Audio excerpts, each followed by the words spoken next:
Hi there, everybody, and welcome to Scenic Stops, the program that brings Northwest Ohio to you. It's an opportunity to meet some great people and visit wonderful places right here in your own backyard. So I invite you to sit back, relax, and enjoy as our tour is about to begin. First up on the show, the crew and I have traveled to this beautiful outdoor space in Van Wert County. It is the Children's Garden, and there are so many wonderful aspects to this garden to share with you. So now let's talk with someone who was instrumental in making it all happen.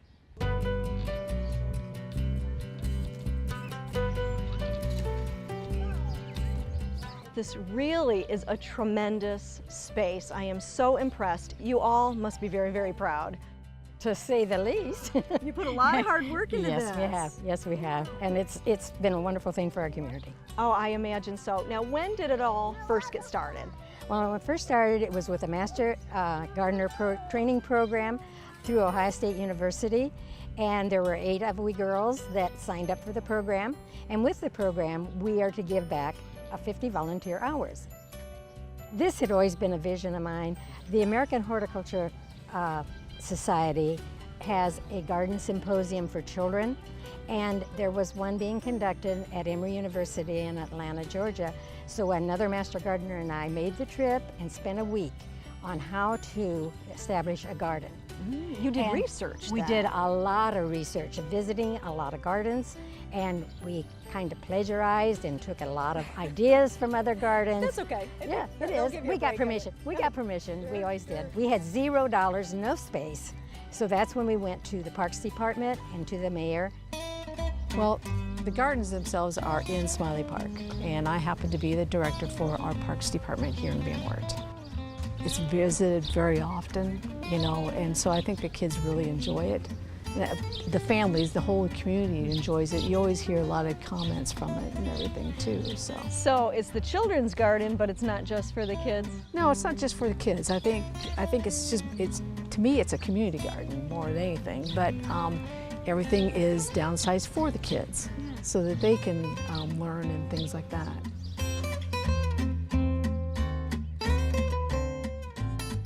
I guess I could consider myself the educational director. We do programs for the youth about once every 2 weeks. We do plants, the identification as well as propagation, composting. We have programs on insects, good and bad, bees, bats, hummingbirds, anything that would be connected with the garden. I love to see the kids come and explore, use their imagination. At school, they call them butterfly whisperer. Do they really? You seem to have a very special way with them. Yeah, just I like butterflies and butterflies seem to like me. What do you feed these butterflies? There's different flowers for each butterfly. Like for the monarchs, they like different types of milkweeds. For like different cabbage whites, they like nasturtium and like and cabbage because of in their name. And then swallowtail, they like parsley, dill, and fennel. So you are actually an expert with these butterflies. That's great. So why do you like them so much? Well, I just think they're really pretty. And for like insects, when you hear insects, you don't really expect a butterfly because they're so colorful. And when you see a butterfly, it just makes you happy because you see them flying about in your yard. What did you do at work today? Oh, I played with butterflies.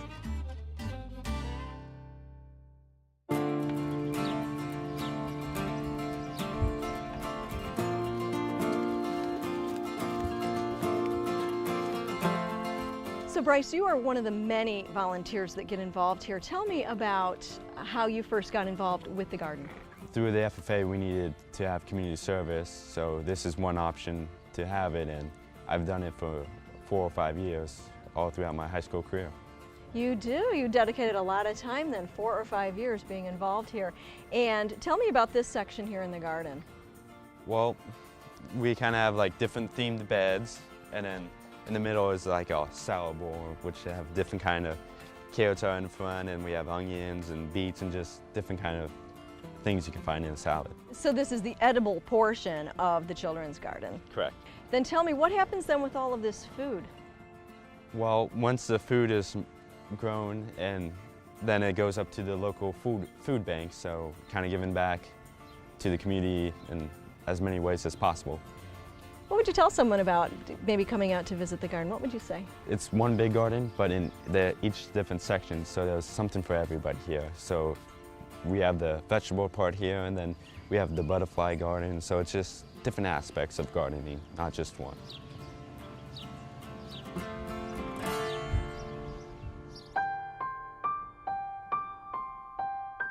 In my traveling around the country at major garden shows, I came in contact with Patty Kraft, who is the publishing editor of Horticulture Magazine.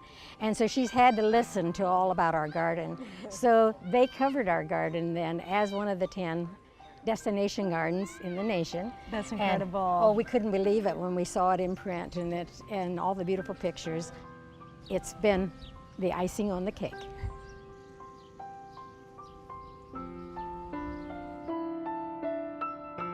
There's always people here in the garden enjoying it, and we welcome them wholeheartedly. We're glad to have them.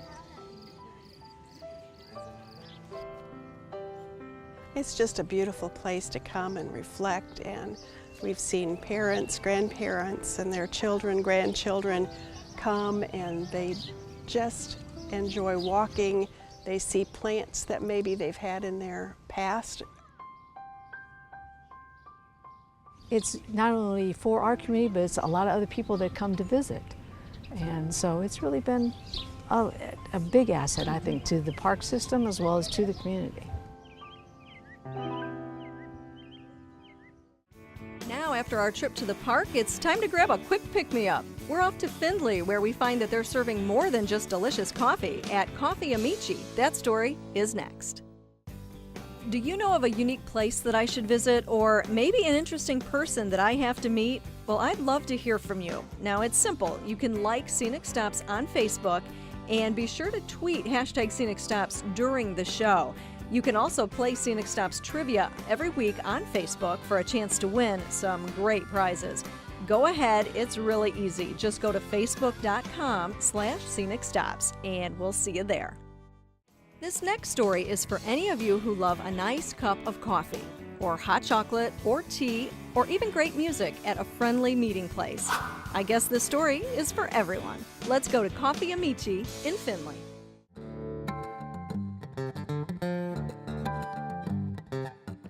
Wow, Coffee Amici started almost 12 years ago. We had the idea as two couples going to dinner, just decided what would we do if money was no object. We wanted a place where musicians could go and share their love of music, as we love music as well. And my husband, Craig, decided, why not a coffee shop? We're like, okay, why not? So we discussed it, and about 3 months later, we decided to take the plunge and open up a coffee house in downtown Findlay. And the name is Amici, stands for friends, so we're everybody's coffee friends. A wonderful event happened just after we opened. A local photographer brought us some pictures of what this space used to be. And what we found is that it used to be a place where you could go and get the old-time records, the ones with the big horns. So I just felt, you know, there's music in these walls.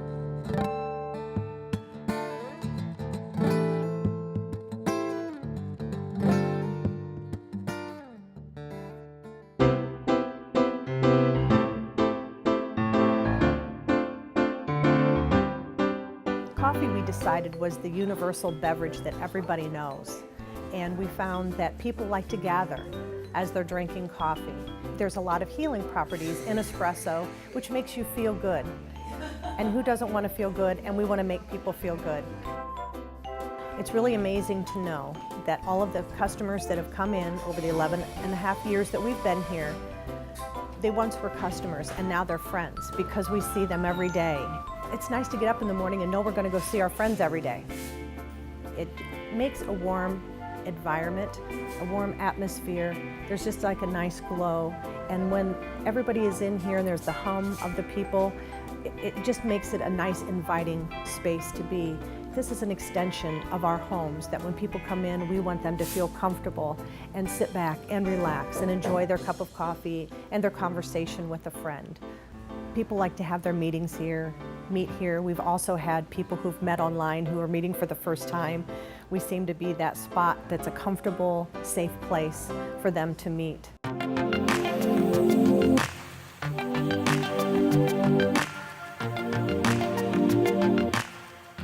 Along with the comfortable atmosphere of during the day business of serving coffee, we do have live entertainment on Friday and Saturday evenings.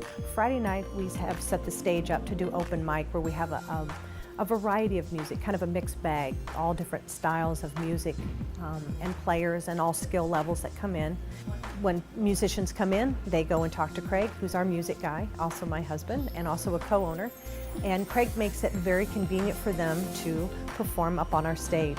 Saturdays we have scheduled performers, and we've had performers from all over, as far away as Canada, New York, and so we've been known for our great space as far as the sound, because Craig is an awesome sound engineer, and a lot of our musicians always say that they want to take Craig on the road with them because they can't find anybody like him. Our crowds are just very receptive to the live music. We have found our niche with Coffee Amici and the live entertainment. Along with our venue that we have for local musicians and our love of supporting our local musicians, we do support our local artists. And we do have a designated wall that we allow artists to hang their artwork for 2 to 3 weeks. They do sell it, and then anything that they sell, they get all the proceeds. We just like to have the space for them. And it's also good for us because it's like the artwork is changing every 2 to 3 weeks, and so it's like the decor in here changes, and hopefully that the artists continue to bring in their artwork and share their gifts with the community.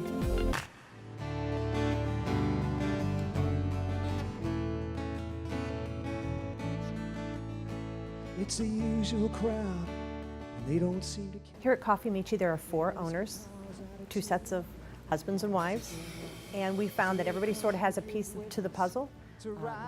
Craig is our music man. He does all the music and the bookings for bands. We have John, who's our financial person. We have Lynn, who does all of our ordering, make sure that we are stocked on everything. I do the donations, and I'm sort of the people person. We all kind of take our turns at the shifts working behind the counter, which a lot of customers come in and find that unusual that the owners are actually behind the counter. But we found that's very important, and it's important to us too to know our customers. And we do have great employees. It is, working with our husbands, it's kind of a unique dynamics because not everybody can work together. But we found that we have a great team, and each couple make a great team when they're working, and it really works well for Coffee Amici. They rise and they fall without end. But inside these 4 walls, me and Andy both. When we first started, we had no idea what Amici would have become, and it's sort of taken on a life of its own, and we're just along for the ride. Business, community, relationships, we have that here at Coffee Amici, and we're glad that we did this. Coffee Amici tonight.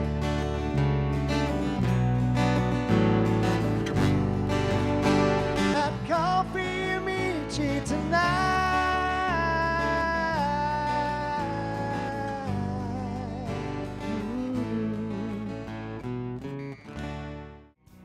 Our next story will amaze you.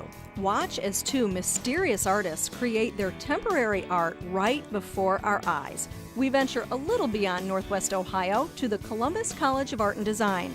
Here's Dangerdust from member station WOSU in Columbus. We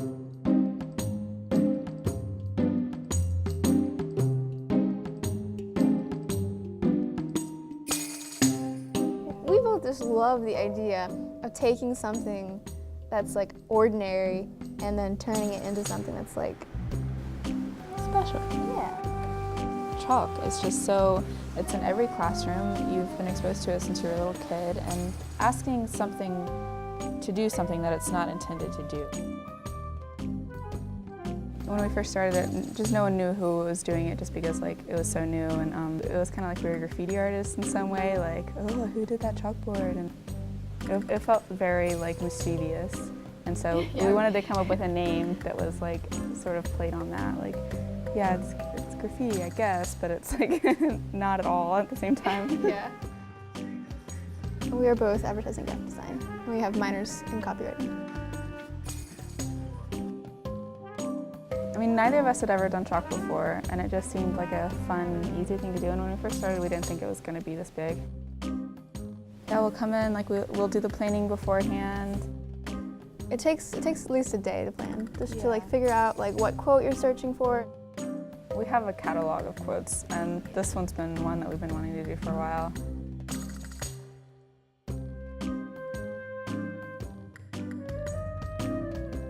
I don't know, we just thought of like, we brainstormed like kitchen utensils that would be fun to draw, and Yeah. obviously gotta have some butter in there.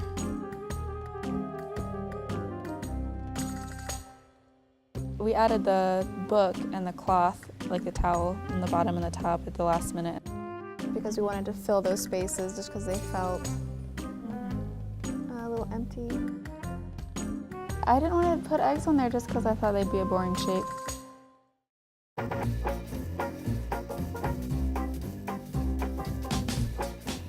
We both love to draw, but neither one of us are really great at drawing like Without a reference. yeah, if someone asks us to draw like a person or a dog or something, we would both need to look at a reference. But with letters, you can just draw them, and they can be as abstract or as not as you want, and That's just fun.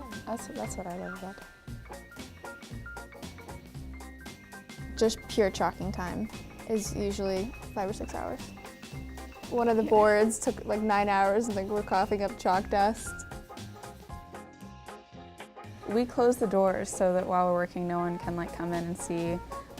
This is the only classroom that has locks on both of the doors, so that's why we've staked this one out.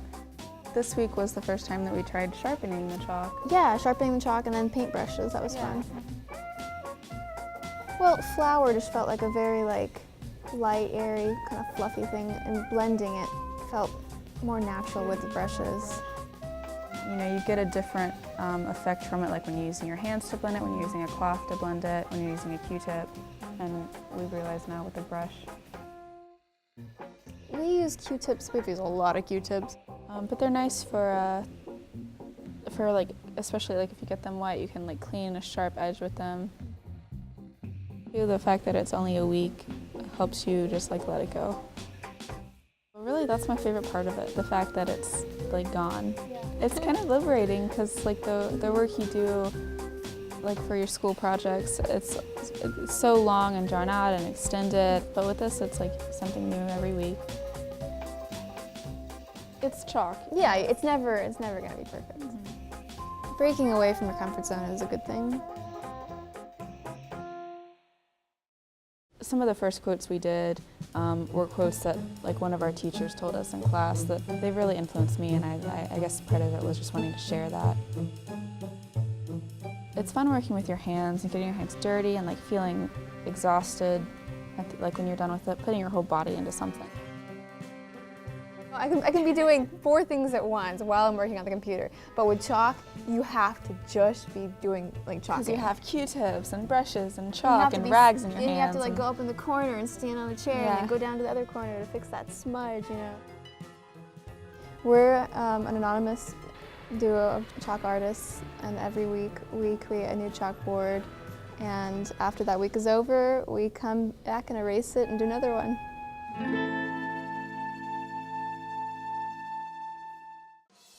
Coming up, they're members of the 180th Fighter Wing, part of the Ohio Air National Guard. Learn about the important work they perform, protecting us now, and the role they played on 9/11. That story is next. In our final segment, we introduce you to the 180th Fighter Wing, men and women of the Ohio Air National Guard. They're stationed in Toledo, and we are reminded that freedom isn't free.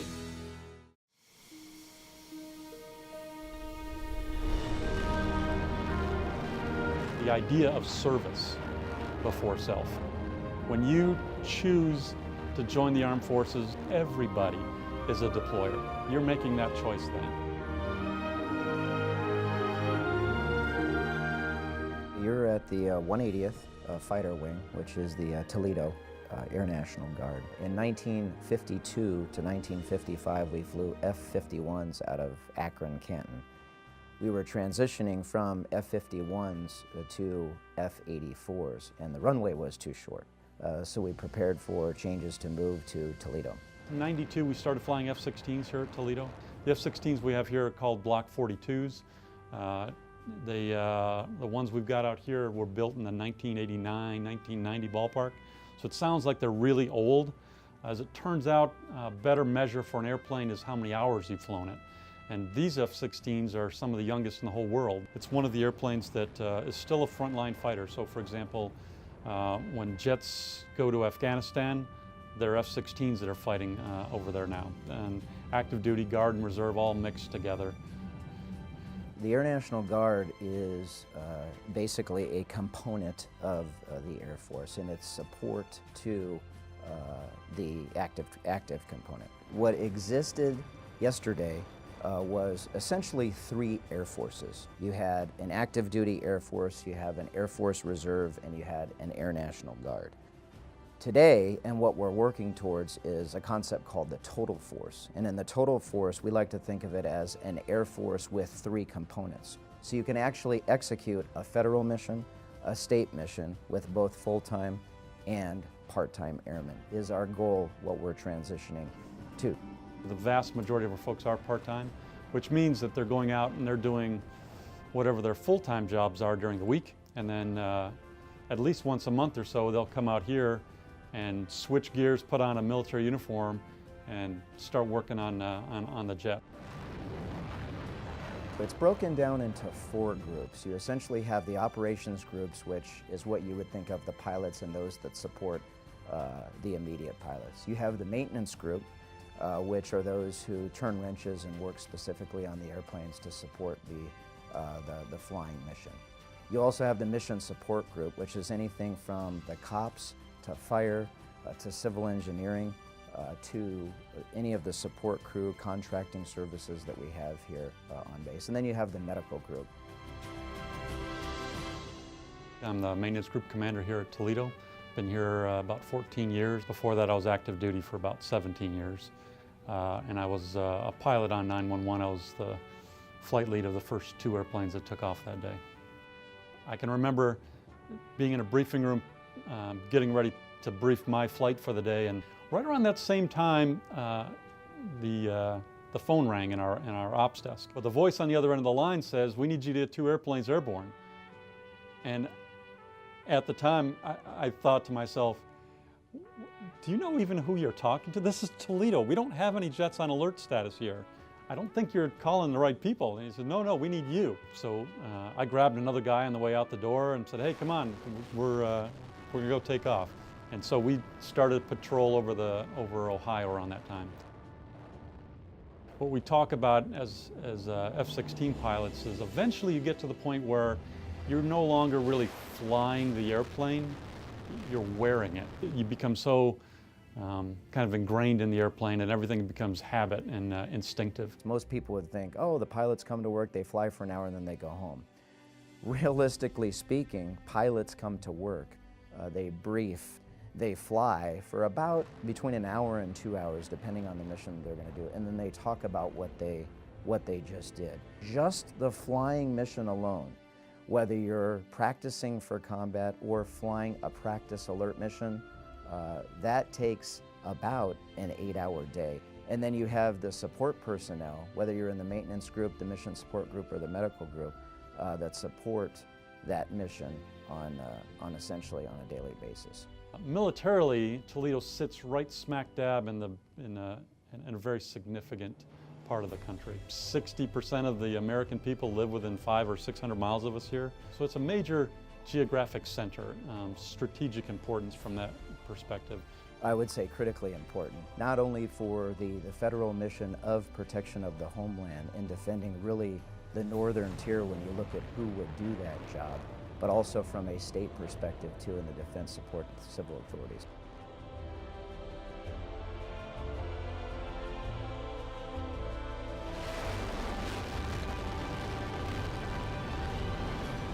A citizen airman really connects the community with the military. And when an Air National Guard unit mobilizes, that really affects the community. They're police officers and they are mayors and they are, they're the leaders in their communities too. So that's one of the great things about the National Guard is we are community-based militia, and our impact to the local community isn't just military, it's who we are when we leave the base. It's who we are in your community.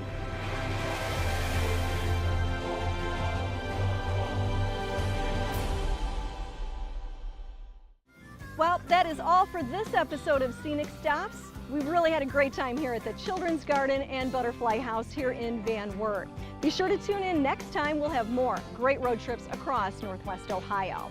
As a reminder, you can always watch our previous segments online on our website, that is scenicstopsohio.com, and send us your story ideas there as well. So until next time, thanks for watching, everybody, and remember, the view is always nice from our Scenic Stops.